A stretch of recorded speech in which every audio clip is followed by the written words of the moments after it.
This is Brian reading John's Gospel, chapter 2, from the Passion Translation.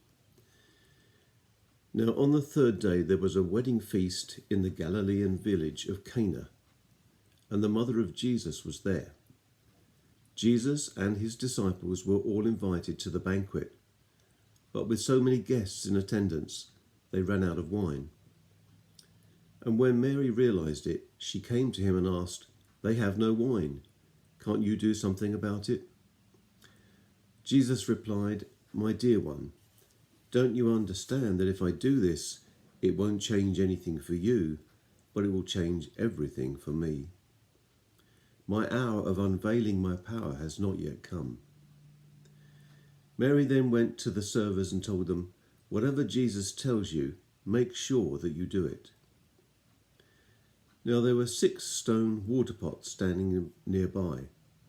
They were meant to be used for Jewish washing rituals. Each one held about 20 gallons or more. Jesus came to the servers and told them, "Fill the pots with water, right up to the very brim." Then he said, "Now fill your pitchers and take them to the master of ceremonies." And when they poured out their pitcher for the master of ceremonies to sample, the water became wine. When he tasted the water that became wine, the master of ceremonies was impressed, although he didn't know where the wine had come from, but the servers knew.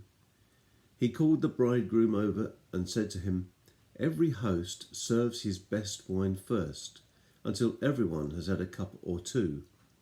Then he serves the wine of poor quality. But you, my friend, you've reserved the most exquisite wine until now." This miracle in Cana was the first of the many extraordinary miracles Jesus performed in Galilee.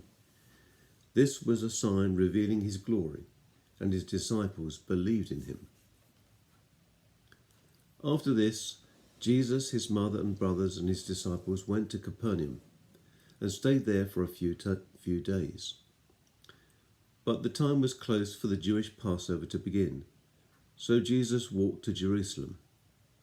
As he went into the temple courtyard, he noticed it was filled with merchants selling oxen, lambs and doves for exorbitant prices, while others were overcharging as they exchanged currency behind their counters. So Jesus found some rope and made it into a whip. Then he drove out every one of them and their animals from the courtyard of the temple, and he kicked over their tables filled with money, scattering it everywhere. And he shouted at the merchants, "Get these things out of here. Don't you dare make my Father's house into a centre for merchandise." That's when his disciples remembered the scripture, "I am consumed with a fiery passion to keep your house pure." But the Jewish religious leaders challenged Jesus. "What authorization do you have to do this sort of thing? If God gave you this kind of authority, what supernatural sign will you show us to prove it?"